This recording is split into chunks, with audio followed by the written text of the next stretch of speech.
Hello, EX183. Today I will be talking about conditionals and branching.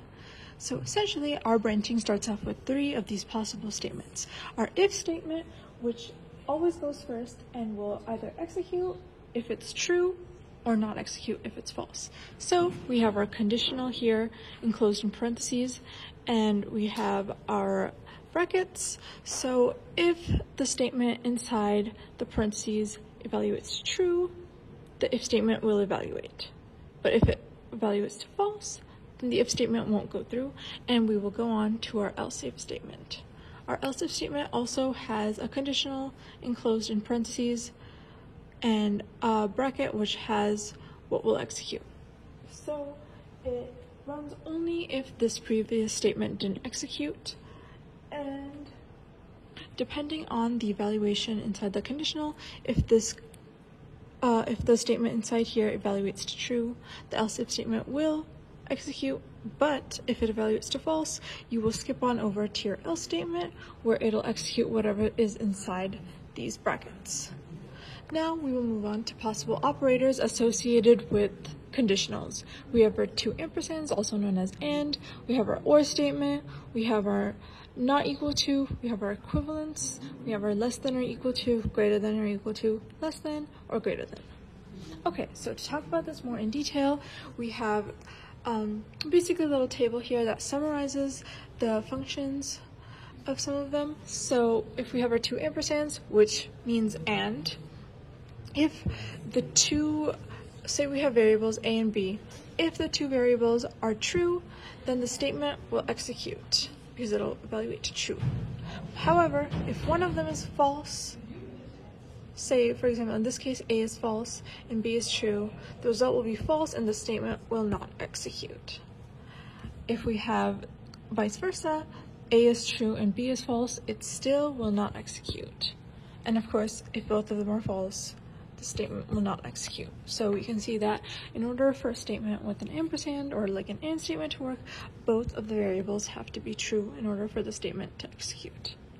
On the other hand, we have our or statement, and say we have those same variables a or b. If both of them are true, the conditional will execute.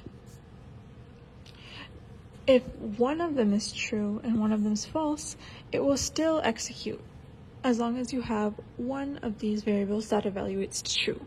And also vice versa, even if the first one's false, as long as the second one's true, it will evaluate. And of course, if both of them are false, it will not evaluate. Okay, moving on, we have our not equal to statement.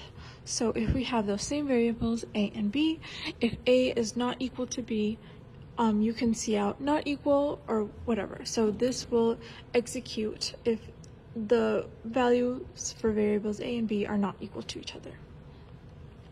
You can also use this in a slightly different context.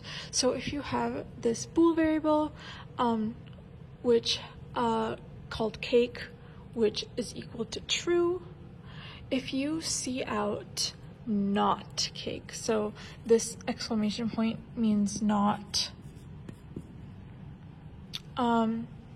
So if you evaluate not cake, it's the negation operator, so it'll evaluate the opposite of whatever you have here. So in this case, cake is true, but if you see out not cake, it'll evaluate to false, which in this case is 0. 0 means false. But on the other hand, if you just see out cake, cake is true, so it'll see out 1, which means true in C++. Then of course, lastly, we have our equal to, which means equal. So if A is equivalent to B, you can see out equal because these two variables will be equal to each other. And one important thing to know is that that is not to be confused with a singular equal sign, which is our assignment operator. So if you have A equal to 5, that assigns variable A with the value of 5. However, if you have our two equal signs and our equivalence operator, that will check if variable A is equal to 5, which are very different. So we can go over some examples here.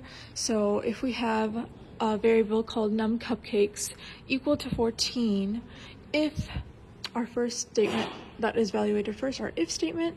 If num cupcakes is less than or equal to 12, you can see out not enough, else you see out enough. So in this case, since our variable is equal to 14, which is not less than or equal to 12, we skip over to our else statement and evaluate what's in here. So basically, if you have your screen here, it will see out your enough on the screen. Okay, next example is you can use this in another context with bools. So if I have defined these three bool variables here, bool sunny equals true, bool above 60 equals true, and bool rainy equals false. So if sunny and above 60 see out good day. So now we see here that both sunny and above 60 are equal to true. So as we talked about here, since the result will be true, it'll evaluate what's in here. So basically on your screen, it will see out good day with an exclamation point. However, if we're talking about in another case, say that this first if statement evaluated to false, you would obviously skip over and go to your else if statement, and you would look to see if rainy and sunny are both true. And then if that still didn't execute, you would go on to your else statement and see out check weather. Thank you so much, EECS 183.